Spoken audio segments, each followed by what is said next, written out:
Nuestro invitado de hoy es Masoud Ahmed, director del Fondo Monetario Internacional para el Medio Oriente y Asia Central.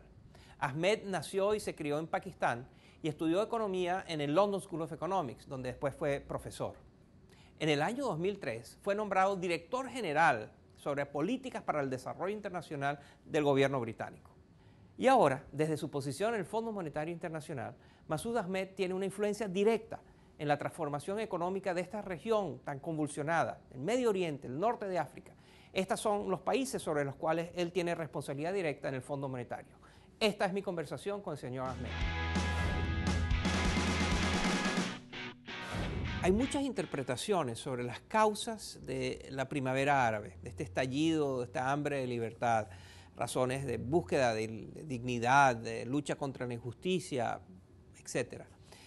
Pero yo quisiera que usted me hable de los determinantes económicos de la primavera árabe. ¿Qué estaba pasando en la economía que ayudó, que aceleró esta explosión, este estallido social que hemos visto? Es verdad que todos estos temas estaban ahí, la necesidad de dignidad, de una voz. Pero hubo dos cosas desde el punto de vista económico que las personas notaban particularmente. La primera es que los jóvenes que se incorporaban al mercado laboral veían año tras año las pocas posibilidades que tenían de tener un buen futuro. Los niveles de desempleo son más altos en el Medio Oriente que en cualquier otra parte del mundo. Un cuarto y en algunos lugares cerca de la mitad de los jóvenes no tienen empleo. Pero ciertamente usted también tiene ideas y visiones sobre qué está pasando con la política en estos países. El resultado de ese proceso que comenzó en Túnez y Egipto y que se propagó a Yemen y Marruecos es que en cada país ha habido por lo menos un cambio de gobierno. Así que los gobiernos han cambiado y ahora se concentran más en cumplir las aspiraciones de la gente. Ahora existe el interrogante de si ese proceso puede llegar a la siguiente fase, lo que significa no solo ser receptivo, sino llevar a cabo una agenda que mejore la vida de la gente a mediano plazo. Una de las cosas que está pasando es que quizás la parte política está mejor ahora porque hay menos autoritarismo, menos represión, hay un poco más de libertad y de democracia. Pero si la política está mejor, la economía está muy mal. En todos estos países la situación económica ha empeorado. Sí, ciertamente. En muchos de esos países la situación económica ha empeorado. ¿En qué sentido? Me gustaría añadir que aparte de lo que estaba pasando en esos países, había otros dos factores que contribuyeron a empeorar la situación para algunos.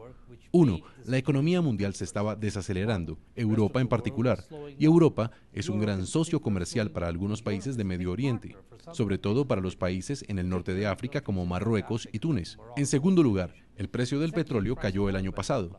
Muchos de estos países importan petróleo, así que esto puso una presión extra en su balanza de pagos.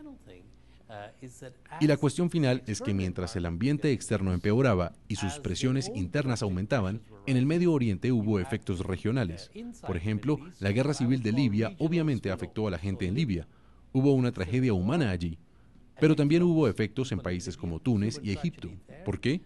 Porque hubo muchos tunecinos y egipcios que trabajaban y vivían en Libia, que de repente perdieron su sustento y regresaron a sus países. Y otro problema es que las restricciones que siempre han existido, que siempre han atrasado a esta región, siguen estando allí. ¿Cuáles son estos cuellos de botella, estos factores que impiden el crecimiento, que traban el crecimiento de los países del Medio Oriente y del norte de África? Es una historia compleja. Cuando empiezas a estudiarla, obviamente, esto varía dependiendo del país, pero si te detienes y preguntas cuáles son las dos o tres cosas comunes en toda la región. La primera es que esta región no es muy abierta, así que si te fijas en los países importadores de petróleo, porque si eres exportador de petróleo, por definición estás exportando petróleo y tienes una economía más abierta, pero si te fijas en los países que importan petróleo, los mercados emergentes de la región. Hace 20 años sus exportaciones fueron de alrededor del 14% de su economía, más o menos la misma proporción de los mercados emergentes. Hoy, 20 años después, en todos los países en desarrollo con mercados emergentes, sus importaciones se han duplicado, cerca al 30% de su economía. En Medio Oriente, este porcentaje ha aumentado solamente del 14 al 16%. Uno de los individuos en el poder que intentó promover el tipo de reformas que usted describe es el hijo del presidente Hosni Mubarak. Su hijo Gamal estaba impulsando, cuando ellos estaban en el poder, la liberalización económica, la apertura comercial, el comercio internacional, las exportaciones, importaciones, la privatización de empresas que estaban en manos de los militares, la apertura del sector financiero, etcétera. Todo lo que ustedes están proponiendo. Y aparentemente eso produjo una fuerte reacción de los militares y los grupos económicos que contribuyeron a la caída de Mubarak. ¿Fue eso así?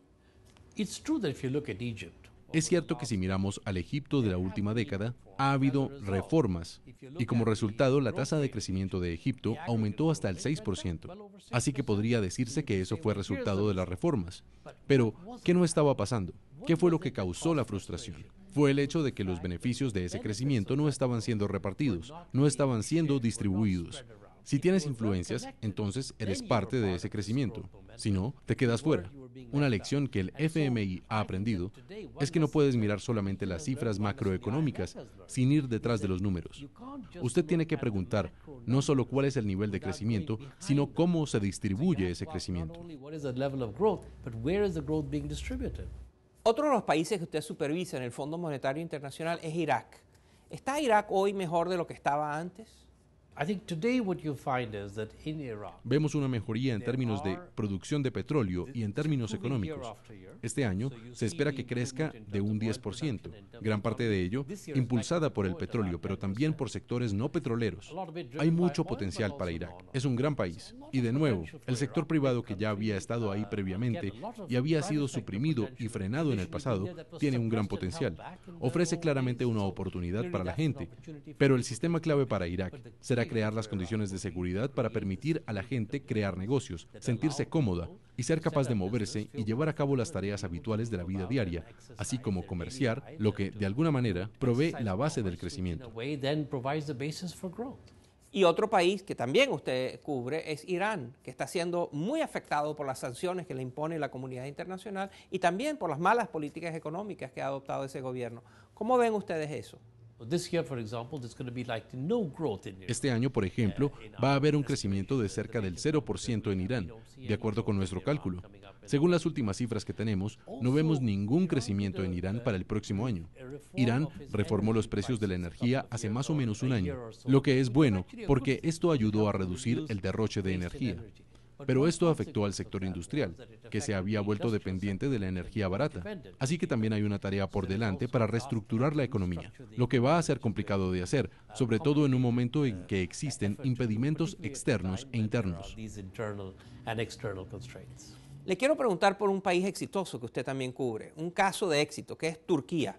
Háblenos del enorme éxito que ha tenido Turquía en la última década y a qué se debe ese éxito.